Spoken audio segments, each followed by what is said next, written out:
Hey guys, welcome back to Magic TV. My name's Craig. It is 9 o'clock on a Monday, which means it's time for a 5x5. Now, if you've never seen the 5x5 series before, it's one of my favourite videos of the week. The idea is that I spend 5 minutes talking about 5 different subjects. I give myself 5 minutes to talk about each subject. When there's a timer at the bottom of the screen, and when the timer reaches 0, I move on to the next subject. It's quick, it's snappy, you never know what you're going to get, and there's no waffling. Today, we've got some fantastic stuff to talk about, including a review of one of the best, most commercial close-up magic tricks you will ever see, and then we're going to start off the 5x5 with that now. So grab yourself a cup of coffee, sit down, relax, and let's start this week's 5x5. So I'm going to start off this 5x5 by reviewing The Key by Wayne Dobson. Now, if you don't know what The Key is, this has been out for a couple of years now. It's available directly from Wayne's website, which is D-Tricks. And it is, in my opinion, one of the most commercial close-up magic tricks that you can ever learn. This is the packaging. It comes with a key and a gimmick key. It comes with a download, video instructions, a QR code in the lid of this thing. And this is nice because this keeps everything safe. So when you're at a gig and you finish, you can throw everything back inside the case. Although, to be honest, this can work as part of an everyday carry. This is the regular key. You can put the regular key on your keychain. If you put the gimmick in your pocket, when you're going out the house, you're good to go. You just take this off your keychain, switch it for the gimmick, and you are good to go. Now, I remember the first time I saw this. This is actually Wayne's version of Unikey. I think it was by Pete Diamond, maybe, I think, from many, many years ago. And I remember getting Unikey, and then Unikey wasn't available anymore, and then I think Wayne bought the rights to it and has re-released it as The Key. Why more people are not doing this, I don't know. I remember the first time I saw this performed on TV was by Paul Zenon. And what Paul Zenon did, and this was incredible, this stood out to me as such an amazing moment, is he took the key, he linked the key onto, there was this girl, he was doing some street magic, and she had giant hooped earrings, and he took the key and linked it onto their earrings and then unlinked it from the earrings. Which is absolutely possible with this gimmick. It really is. Basically, the whole concept is there's a whole bunch of routines with it, but the basic routine is you can link this key onto anything. I'm going to give you an example. Sarah, can I borrow a ring off you, please? That would be amazing. And can you very quickly just examine that key and just make sure it's okay, make sure everything's all right? Have a look at the key, check it out, have a look at the key, check it out, make sure it's all okay. Is it good? Yeah. Fantastic. I will take the key back. So we have a key and we have the ring. Now, have you ever seen the linking rings where the magician takes 2 rings and link them together? Yeah. We've got a similar thing here because we've got this part of the ring, this ring here, we've got the part of the key. So what I should be able to do is just do that and have your key, your ring, link right there onto the key, and you can show that around and they can all see it's linked. And you go, let me see if I can unlink it. 1, 2, 3. And you can unlink the ring off the key. There's the ring, there's the key, and you can examine everything and have your ring back. And that is The Key by Wayne Dobson. It is an incredibly cool trick. It makes a wonderful opener. I tell you where it works best. It does make a really good opener. But where it works really well is if you're doing something with a borrowed ring or you're doing something with a borrowed key, and you do this to establish credibility before you go into a longer routine. So let's say, for example, you're going into a ring and string routine, and you're going to have a ring go onto a string, and you're going to have it eventually end up in an impossible location. You can start off by borrowing the ring, doing this, which is an incredibly visual moment of magic. Unlink it, give the key to somebody, then take the ring and then go into the longer routine with the ring and the string. One thing that I do, and I've done this for years, and this is a really cool moment, is you do this first of all. So you do the linking ring onto the key first of all. You then put the key away. You go into the ring and string, and for the final phase of the ring on string, instead of the ring hanging on the string, you open up your hand and the key's there. And if you say the key's there, where's the ring? And then you reach into your back pocket, you take your key fob out, and hanging on your key fob is the spectator's ring. And it turns ring flight into a transposition instead of into a ring to impossible location. And it makes this whole thing into an act, and the key is being brought out at the beginning, so they can see the key fob from the very beginning. You're doing something super visual with it, and then afterwards, you know, obviously you're going into the into Ring Flight Revolution. The only other thing I'd say with this is you don't just have to do it with keys. I talked about how Paul Zenon has done this on Spectator's earrings. Anything that you can link onto this will work. So I've borrowed a key and I've linked the two keys together. That works really, really well. What else have I done in the past? I've taken a card and I've hole punched a hole in the card and I've linked the card onto there. There's a whole bunch of different stuff that you can do. It's super commercial. If you haven't got one of these, it's well worth getting. It's not the cheapest trick in the world. It's about £90 because of how well it's made, but it will absolutely last a lifetime. It's a little bit like a flipper coin or a folded coin. Occasionally you need to replace something, but that's every so often. Other than that, you're good to go. I'm going to give this 100%. I think it's brilliant. You can get it directly from D-Tricks, from Wayne Dobson's website, and it is absolutely, completely and totally highly recommended. Okay, so now I am going to give you a sneak peek of an upcoming interview right here on Magic TV, and this is an interview with Mark Kerstein. Now, if you don't know who Mark Kerstein is, he is basically the app man. He is Mr. App. A lot of the apps that you see these days, a lot of the Magic apps are either designed by Mark or they are by Mark's company, or he has had a hand in them, or he has influenced the app that you are looking at. He is incredible. There is nobody who knows more about apps than Mark, and we sat down and talked about him, his consultancy, App Magic in general. This is an incredible interview. This is one of my favourite interviews on Magic TV. It's going to be dropping soon, and I'm going to give you a sneak peek of the interview. Here's a little bit of a sneak peek of the Mark Kerstein interview. It's coming soon right here to Talk Magic on Magic TV. Am I right in saying that you wrote an ebook on shortcuts? I did. It's not on sale anymore, but I wrote it a couple of years ago. Yeah, when it first came out. Yeah. I mean, is that a concept that normal people that don't understand how to develop apps is that something that they can explore? Is there legs in doing that in terms of using shortcuts to develop your own concepts within Magic? Because I've played around with shortcuts in a few different ways, and they are very intuitive. Do you think that's something that people could? So I read your ebook, and some of the ideas that you had in there were absolutely fantastic. Oh, thanks. Yeah, thank you. Yeah, for sure. It's there's no replacement, I think, for making a Magic app or having an app which does some stuff on the phone, you know, taking up the full screen. But likewise, there are some things that apps can't do that shortcuts can. If you wanted to send a message to someone without any user interaction, so based on a certain maybe at exactly 10:30 p.m. I wanted my phone to send a message to Craig saying, "Hi, Craig," without me doing anything. You can't do that with an app. You can, but not an iMessage on your phone. Whereas shortcuts, you can. There are certain things that you can do with shortcuts that you can't. The apps won't let you do. So I think there will certainly be more Magic apps that use shortcuts, or Magic tricks that use shortcuts on your phone that we just haven't seen or thought about yet. There are so many things that you can do that haven't been explored. If someone's willing to, you know, if you ever look through and see what you can and can't do in shortcuts, I mean, anyone can just download the app, and I think it comes now pre-installed on your phone. But you can certainly have a play with the app and come up with things which are really cool.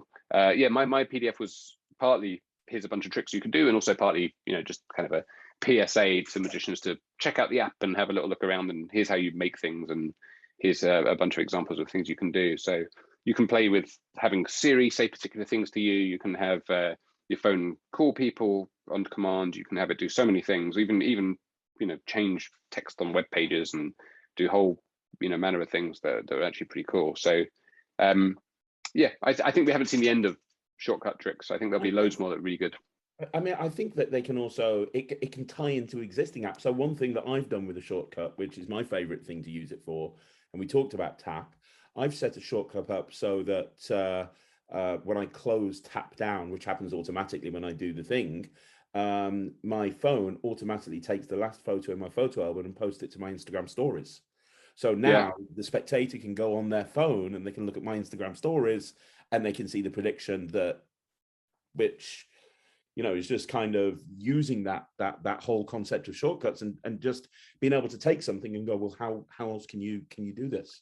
Amazing. Yeah, for sure. And even outside of Magic apps, it's such a useful tool that I think it's one of those, I think Magic tends to work best when it's kind of using things that not most people know about, and you're using it in a way that they wouldn't necessarily know you could use it either. So And I think that's very much the case with wiki testing a lot of magic apps. I don't think people would realize that, oh, this there's a few features in there that people don't necessarily know exist in a technical sense. And shortcuts is exactly the same. There's so many interesting things. And if you're just using your phone, I mean, I don't know if it tells me how many I have, but I've got a lot of shortcuts. I wonder if I can, like this is my shortcuts app where I use shortcuts all the time, and I have loads and loads and loads of them. I'm sure people have got loads more, but that's I've got a whole bunch of shortcuts that I just use, and I use quite a few of them on a daily basis just to automate things and make things a little bit faster. If I wanted to do something, there was a world once where I'm on my phone, but there's something that I know I'd want to be back at my Mac to do, and these days I can just write a shortcut, and 9 times out of 10 I can probably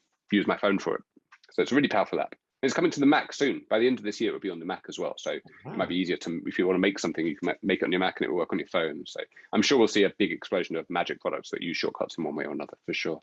Fantastic. So one thing that I like to do on the 5x5 series is give you a few marketing tips and tricks that you can kind of plug into your business that'll help you get more work and more business. And this is more important now than ever before, now that the world's returning back to normal and live gigs are back.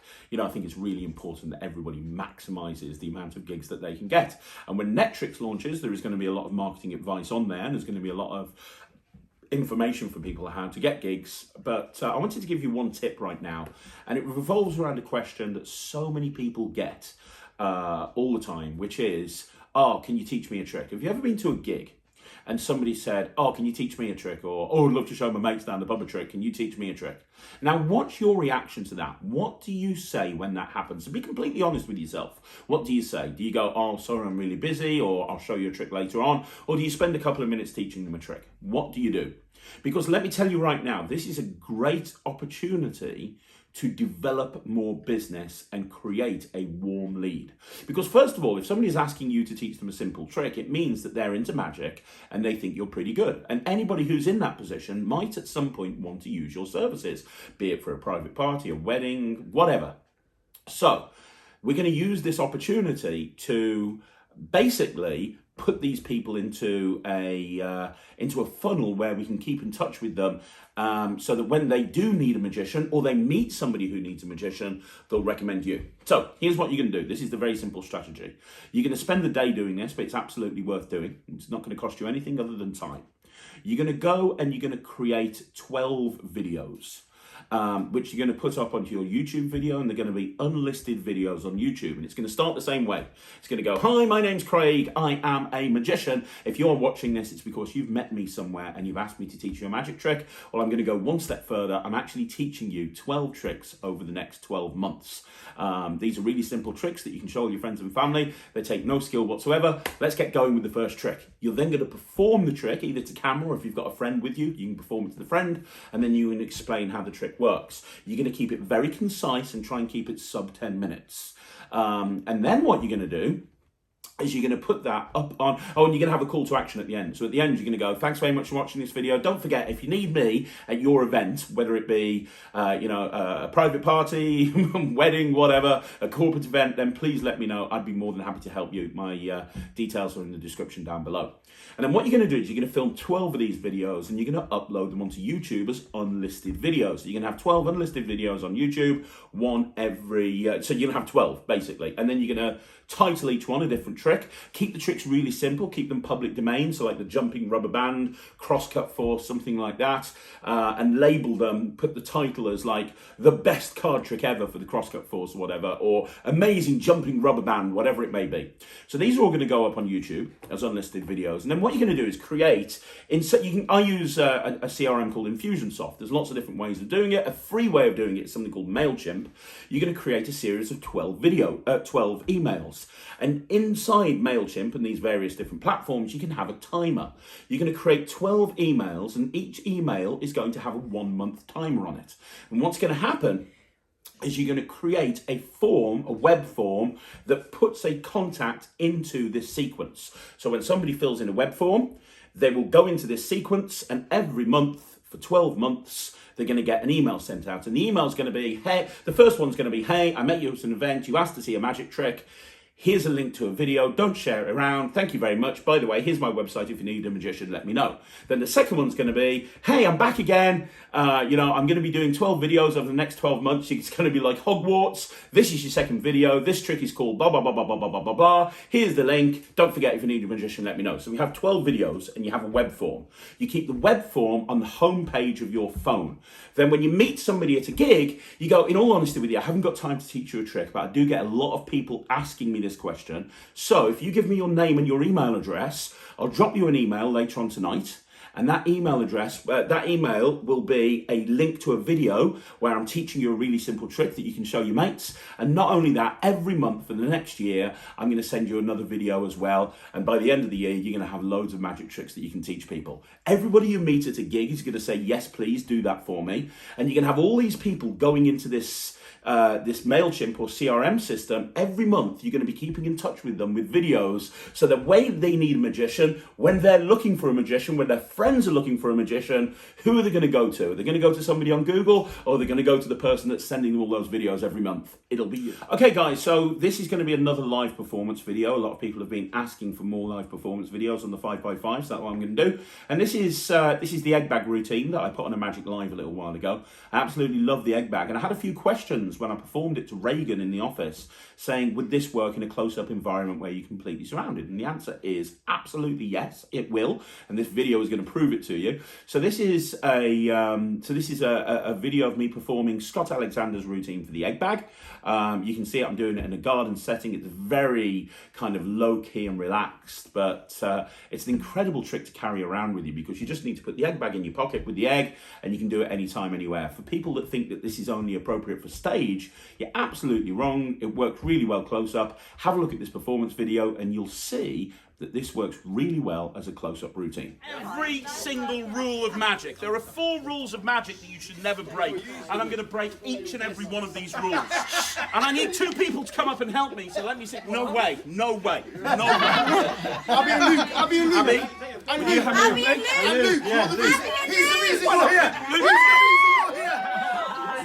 He's the reason you're here. Give me a drink to somebody. I love it. You guys, can you move down there that way a little bit for me, sir? That's great. There we go, fantastic. So we have 2 people helping me. This is Luke, everybody! And this is Abby, everybody! What's your biggest chair? Remember you. That's all on you, Adam. You own that. That's all you. Right. 4 rules of magic, ladies and gentlemen, boys and girls, children of all ages. 4 rules of magic that you should never break. And yet live, right here for you guys, I'm going to break every single one of these rules. The first rule of magic is never tell the audience what you're going to do before you do it, because then it breaks the element of surprise. If I tell you what I'm going to do, you're going to be watching very carefully. I'm going to tell you exactly what I'm going to do. I have a little red bag here, and in this little red bag, I'm going to make a real egg appear. Now, I could tell you that this bag was empty, and you wouldn't believe me because I'm a magician. I could hit it like this and say it's empty. You wouldn't believe me because I'm a magician. I could even take this bag and turn the inside to the outside and the outside to the inside and show you it's empty, and you wouldn't believe me, which is why you're here, Abby. Do me a favour, reach inside and fondle around. Very good. And then pull the inside to the outside, the outside to the inside. Is that fair, yes? Yeah. Very good. And do me a favour, I'm just going to straighten this out. Feel along that edge right there. Very good. Is that fair? Yeah. Feel along that edge right there. And feel along this edge right there. Is that fair?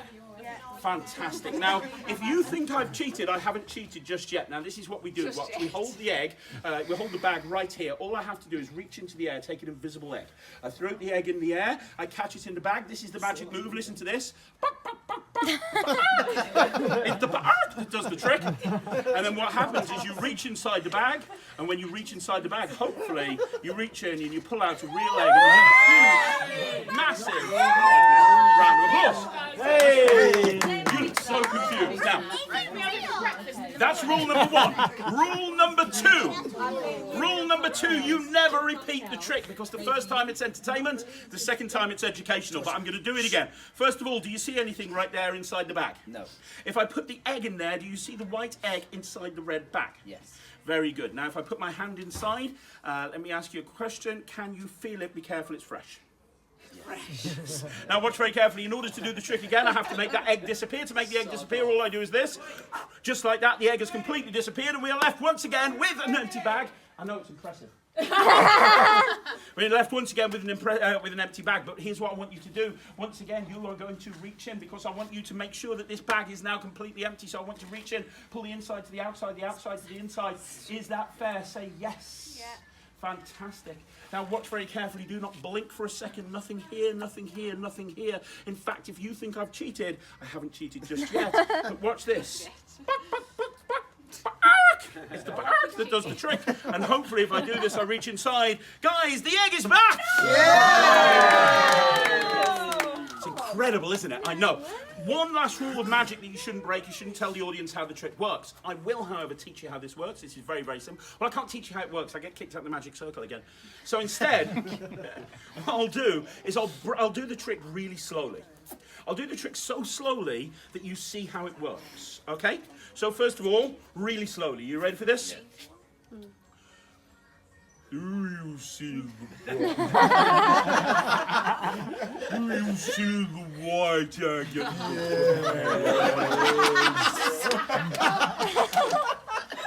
believe we get paid for this. Right. Feel the egg. Okay. Careful, it's fresh.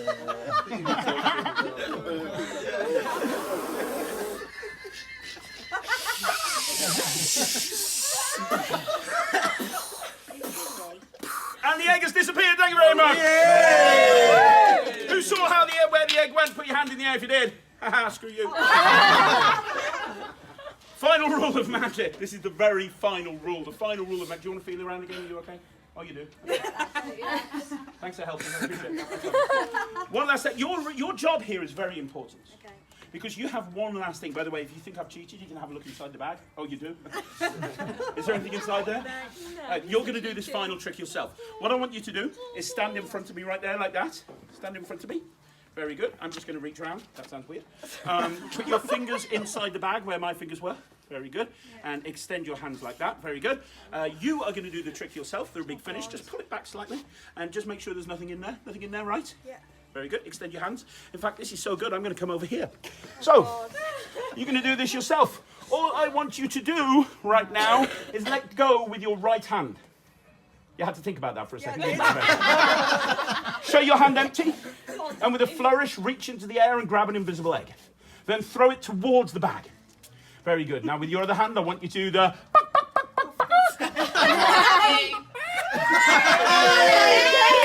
A little bit more of a wrist action there, Abby. Try again. Try one more time. Now, Abby, you've been holding that bag the whole time. You know there's nothing in there. This is completely impossible, right? Show your right hand empty. Show your right hand empty. And if there's egg in there and you pull it out, everyone's going to go crazy for you. Reach into the bag with your empty hand. Take it out and show everyone. Ladies and gentlemen, please give it up. So a lot of people have been asking me to do commentary tracks over videos. I did one a little while ago. I'm going to do another one on this video. The egg bag routine that you've just seen.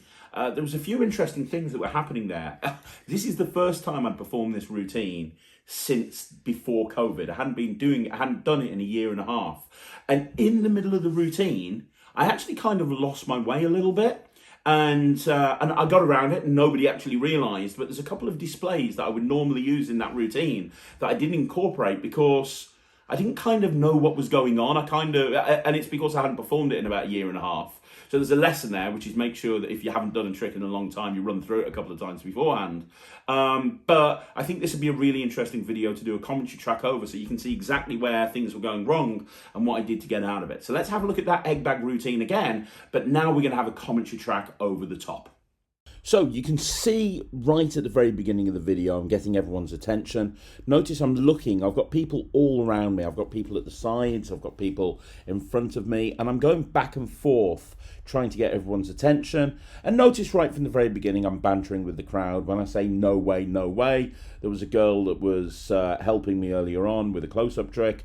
She was quite challenging, to say the least, which I absolutely love because it allows me to really have fun with them. But that was a callback to that moment, going, no way am I going to pick you. It's just getting people to remember. It's remembering these points and then bringing them up later on. That's really important. And I think the key thing that I want you guys to notice with this is when you're performing and you can't. This is almost like a street magic style performance or a parlor show style performance. You want to try and grab everyone's attention. It's not really so much about the magic. It's more about getting people's attention the whole time. So I've got the two people brought up in front of me. I've got one on the left, one on the right. This is actually the couple whose house it is. They booked me to perform here, and I'm going into the opening bit. So I'm going into the opening routine, going through the opening sort of preamble. I love the hook to this trick. That I'm going to break every single rule of magic, because people want to know how tricks are done. And when you say that there's certain rules of magic and you're going to break every single one of them, people get super interested. Now, this is where things start to go a little bit wrong for me. As I said earlier on, I haven't performed this trick in about 18 months. And at this point here, I'm supposed to have the bag orientated in a particular way, which allows me, once we've done that, to have this guy over here on the side look in the bag, and the line is meant to be, if you think I've cheated, you can have a look inside the bag. Oh, you do think I've cheated? And he looks in the bag and sees it's empty. I looked in the bag because I was unsure of when I had her reach in the bag and pull it inside out, I was unsure it was orientated the right way. When I looked in the bag, I saw the egg in there. So I couldn't get him to look. So you saw me delivering the opening line, if you think I'm cheating, and then I kind of changed it to, well, I haven't cheated yet. So I was able to kind of deal with it on the fly, because she had put a hand in there, and because it was so clean from that point of view, that wasn't a problem. But normally in this routine, I have the person on the side of me, the guy, have more of a kind of a role in the trick than he was playing. And it's because I just kind of, as I say, I hadn't done the trick in 18 months, and I'd orientated the bag wrong. Now we're going into the second phase where the egg disappears. Now that was all fine. And now I'm into the part where I'm basically repeating the first phase. Now the problem with this, I thought to myself, right, okay, I'm going to get this right now. This is basically the exact same handling. So I get her to do the same thing, reach inside, pull it out. And you can see that I kind of go in there. I'm not having her feel the sides because I'm a little bit concerned that it's gone wrong. You can see me reaching in, looking in. I realise the egg's in there again, so I've screwed it up one more time. So I have to kind of go into this moment where I can't get him to look inside the bag. It's not really too much of an issue. You can see the reactions of people. The nice thing about the egg bag is they are convinced that the bag's empty anyway. If you're getting that person to reach in and feel around in there, they're convinced that the bag's empty anyway. And I think the most important thing to learn from what you're seeing here is don't let this sort of thing throw you. When you're performing, especially to a group of people, and something goes wrong, it's very easy to get nervous and lose your train of thought. The key thing is the audience are never aware of what you're going to be doing. They don't know that at certain points I want him to look in the bag and I've missed those points out. So because they're not aware of that, it allows me to miss it out. And as long as I don't make a big deal of it, it's totally not an issue. Now, this slow motion thing is one of the funniest bits I do. Scott Alexander does this, obviously. Jeff Hobson does this as well. I've seen many other people do this. It is such a funny moment. And although there's kids here, I'm not really booked to perform for the kids. I'm booked to perform for the adults. And it is a very lively crowd, as you can see. So that line, screw you, that you saw there, I have no problem delivering that in front of kids. I would never deliver that line in a kids show, but because this is for the adults and the kids are there, it's absolutely fine. It's not an issue at all. Now, this moment right here, notice I actually got it right there at that point. So I got her to look in the bag, and it allowed me to deliver that line. If you think I've cheated, you can have a look inside the bag. Oh, you do. It's a really funny bit. It works really well. But like I was saying, this is why I do the egg bag right here. For this moment. This moment right here, for me, is absolutely incredible. Because they are convinced that the bag is empty. Like, they are super convinced that the bag is empty. They are holding it. They've looked inside it. The entire audience believes the bag's empty. They can't feel the egg. I'm using a blown egg here, so it's very, very lightweight. They can't feel the egg in the bag at all. They're convinced that the egg's not there. They just think that you're making them do something silly. You're not even there on stage. And I want you to look at I want you to look at the lady's face when she reaches in and pulls out that egg. Because this is one of the strongest moments in magic. And if this doesn't convince people watching this to do the egg bag, then I don't know what will. She's convinced that that egg's not in there. I'm telling her to show her hand empty and reach into the bag. Now watch the look on her face when she reaches in and looks in. She's freaked out. Now it immediately gets everyone to react. The magic's being done by her. It's not being done by me. It gets a really great reaction. This is why egg bag is such a strong routine and everybody should do it. So guys, that's another 5x5 in the bag. Thank you very much for watching this week's 5x5. I hope you enjoyed it. Let me know in the comments down below what you think. I read every single one of your comments, even if I don't have time to personally reply to every single one of them. I read every single one of them. If you want to see some other stuff put into a 5x5 in the future, let me know. The reason we're doing more live videos at the moment is because that's what you guys asked for. So if you want to see more 5x5s, you want to see more live footage, whatever it is that you want to see, let me know. And if you want to see more videos like this in general, like the video, subscribe to the channel, leave a comment down below, and I'm going to be back again tomorrow on Tuesday with a Talk Magic at 9 o'clock. At 6 o'clock, we're going to be here with a Magic Live, and at 2 o'clock with the shorts. Thank you very much for watching. Have a great day. My name's Craig from Magic.